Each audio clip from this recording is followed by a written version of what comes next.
Növbəti mövzu bulud və yağıntılarla bağlı mövzudur. İndi gəlin görək bulud necə yaranır və ümumiyyətlə bulud nə deməkdir. Deməli, bulud günəş istiliyinin təsiri nəticəsində okean və dənizlərdən su buxarlanır. Buxarlanan su yuxarıya qalxır və hündür ərazilərdə soyuyur. Çünki hündürlüyə qalxdıqca nə demişdik? Temperatur azalırdı. Buna görə hündürlükdə soyuyur və bu zaman su buxarı, bundan əvvəlki mövzuda dedim ki, havada su buxar formasında mövcud ola bilər. Amma o su damcılarına çevrilsə artıq ya yağış yağır, ya da bulud yaranır. Və buludun da yaranması belə baş verir. Dedik ki, hündürlükdə buxar soyudu və soyuyan zaman buxar mayeyə çevrilir, yəni su damcılarına çevrilir və yaxud da hava çox soyuq olsa buz kristallarına çevrilir. Beləliklə də bulud yaranır. Buludlar hündürlüyə görə qruplara ayrılır. 3 qrup ayrılır. Laylı bulud, topa bulud və lələkvari buludlar. Laylı buludlar 2-3 kilometr hündürlüklərdə olur. Topa buludlar 5-6 kilometr hündürlüklərdə, lələkvari buludlar isə 6-10 kilometr hündürlük arasında olur. Bu buludlardan ən çox yağıntı verəni topa buludlardır və topa buludlar daha çox yaz, payız, bəzən də yay aylarında müşahidə edilir. Çünki fikir vermişsinizsə, yaz və payız aylarında birdən-birə güclü bir şəkildə leysan yağışı yağır və tez bir şəkildə də bu yağış dayanır. Bu yağışlar topa buludlardan yağır. Amma bir də var laylı buludlar. Laylı buludlar çox vaxt qış fəslində müşahidə edilir. Demək olar ki, göy üzünü bütünlüklə örtür, yer səthinə daha yaxın olur. Bir də daha çox mülayim enliklərdə rast gəlinir. Laylı buludlardan yağan yağışları isə daha uzun müddətli olur və daha çox çiskin yağışları laylı buludlardan yağır. Bir də lələkvari buludlar dedik. Lələkvari buludlar bütün buludların içərisində ən hündürdə yerləşən buludlardır.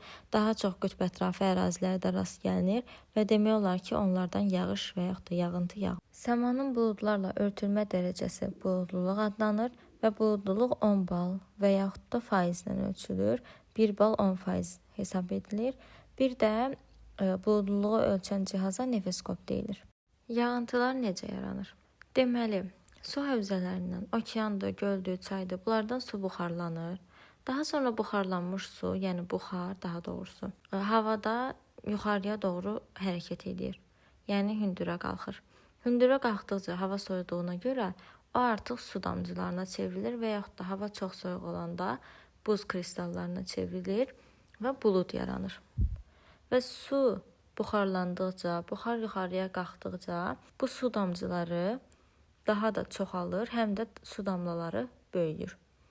Və bu su damlaları böyüdükcə onlar ağırlaşır. Ağırlaşdığına görə də havada asılı vəziyyətdə qalmağı çətinləşir. Və buna görə də artıq ən sonda yağıntı halında yer səthinə düşür. Onu da qeyd edeyim ki, yağıntıların 79% okean və yaxud da dənizlərə düşür, 21% isə qurunun üzərinə düşür. Həm də yadınızda saxlayın ki, yer səthinə düşən yağıntılar yalnızca buluddan düşmür. Havadan da yağıntı düşə bilər. Havadan düşən yağıntılara şeh, qrov, sırsıra və duman aiddir. Buluddan düşən yağıntılara isə qar, dolu və yağış aiddir. İlk öncə başlayaq havadan düşən yağıntılardan, şehdən.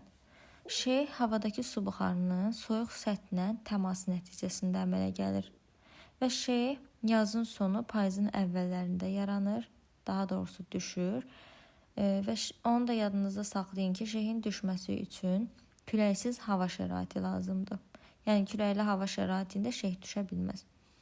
İlin soyuq dövründə də şeh düşə bilər.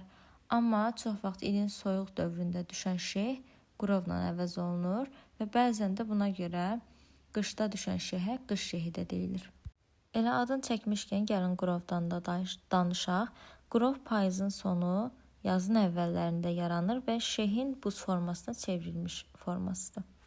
Sırsıra isə çox vaxt qış fəslində müşahidə edilir və uzunsov formalı buz parçalarıdır.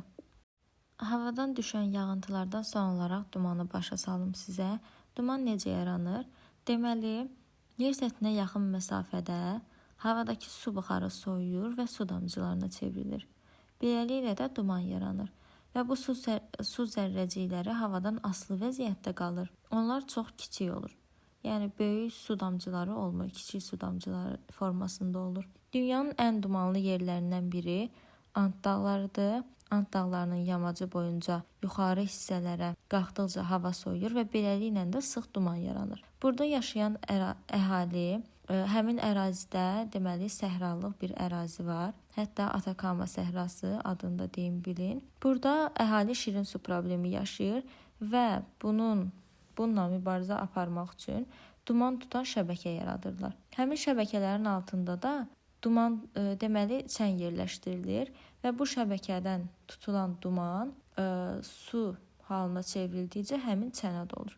Yerli əhali də bu sudan həm içməli su kimi, həm də kənd təsərrüfatında istifadə edirlər. İndi isə gəlin buluddan düşən yağıntılara baxaq. İlk öncə yağışdan başlayaq. Çünki yağış yer səthində ən çox rast gəlinən yağıntı növüdür. Yağışı ölçən cihaza isə pluviometr deyilir. Yağış damlaları kiçik və uzun müddət yağırsa, buna narın yağış deyilir. Amma iri damlalı, güclü və qısa müddətlidirsə, buna leysan deyilir. Leysan yağışları daha çox topa buludlardan yağır. Bir də son olaraq aramsız narın yağışlar az intensiv olur və bu yağışlar, yəni aramsız narın yağışlar bir neçə gün davam edə bilər. Hətta Azərbaycanda da, yəni respublikamızda da qış fəslində aramsız narın yağışlar tez-tez yağır. Laylı yağış və yaxud da yüksək laylı buludlardan əmələ gəlir. Çiskin yağışları isə uzun müddətli olur yenə də, amma damcılar kiçik olur. Və bu yağışlar daha çox laylı və laylı topa buludlardan yağır. İndi isə keçək doluya. Dolu necə yaranır? Bəzən olur ki, su damcıları donur və bərk halda yer səthinə düşür. Dolu ümumiyyətlə isti və rütubətli havanın atmosferin yuxarı qatlarında donması nəticəsində yaranır. Və dolunun yağması daha çox dağlarda və dağətəyi zonalarda müşahidə edilir. Bir də təsərrüfata böyük ziyan vurur. Qar isə su damcılarının soyuq temperatur altında buz kristallarına çevrilməsi nəticəsində yağır. Yağıntının miqdarı eyni olan nöqtələri birləşdirən xəttlərə izoqeitlər deyilir. Yer kürəsində yağıntıların miqdarından asılı olaraq bitki örtüyü və heyvanat aləmi də müxtəlif yayılmışdır. Yağıntılar çox olan ərazilərdə bitki örtüyü daha zəngindir, həmçinin heyvanat aləmdə, amma yağıntının zəif olduğu ərazilərdə bitki örtüyü və heyvanat aləmi də zəifdir. Və yağıntıların paylanması da əraziyə görə fərqlənir. Məsələn, mussonların hakim olduğu regionlarda yağıntılar yay fəslində yağır. Aralıq dənizi sahilindəki ərazilərdə yağıntılar qış aylarında düşür. Ekvatora yaxın və ekvatorial ərazilərdə isə il boyu yağış yağır. Bundan başqa yağıntıların paylanmasına müxtəlif amillər də təsir göstərir. Məsələn, havanın enən və qalxan hərəkətidir, relyefdir, atmosfer təzyiqidir, okean cəryanlarıdır. Bunlar hər biri yağıntılara təsir edir. Ekvatorial ərazilərdə il boyu 2000-3000 mm və ondan da çox yağıntı düşə bilər. Bunun səbəbi isə burada yüksək temperaturun və güclü buxarlanmanın olmasıdır. Təbii ki də yer səthində su hövzələri olmasa, su ehtiyatları olmasa buxarlanma da baş verə bilməz. Amma ekvatorial ərazilərdə həm su ehtiyatı cəhətdən zəngindir, həm də hava istidir. Buna görə il boyu buxarlanma baş verir və fasilə olmadan, yəni dayanmadan bütün il boyu yağış yağır. Amma tropik enliklərdə yağıntıların miqdarı çox azdır. Bunun səbəbi də odur ki, burada yüksək təzyiq var və havanın enən hərəkəti mövcuddur. İl ərzində isə yağıntıların miqdarı 10 mm-dən az olur. Mülayim enliklərdə isə yenidən alçaq təzyiq olur. Buna görə yağıntıların miqdarı yenə də artır və şimal yarımkürəsindəki materiklərin qərb hissəsində yağıntıların çox olmasının səbəbi qərb küləkləridir. Şərq hissəsində isə musson küləkləri yağıntıların miqdarını artırır. Qütbətrafi enliklərdə isə yüksək təzyiq olur, enən hava olur və buna görə də yağıntının miqdarı kəskin şəkildə aşağı düşür. Və il boyu düşən yağıntı da bərk halda düşür. Hətta Antarktidanın mərkəzi hissələrində illik yağıntının miqdarı 50 mm-dən də az olur.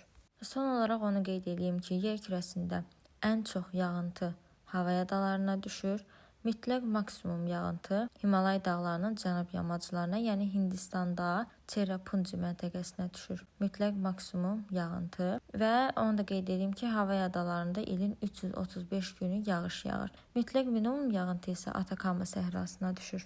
Dedik ki, mütləq maksimum yağıntı Himalay dağlarının cənub yamacına düşür. Bu nəyə görə belə olur? Bilirik ki, Himalay dağlarının cənubunda Hindistan yarımadası yerləşir və digər mövzunu izah edəndə dedim ki, Hindistan yarımadasına musson küləklərinin təsirindən yağışlar yağır. Və bu yağışların qarşısını Himalay dağları alır, imkan vermir ki, materikin daxilinə doğru rütubətli hava gedib çatsın. Və o yağıntı Himalay dağlarının yamacına düşür və həmçində Himalaydan cənubda olan ərazilərə. Buna görə də dünyada mütləq maksimum yağıntı Himalay dağlarının cənub yamaclarına, Hindistanda Çerapunji məntəqəsinə düşür.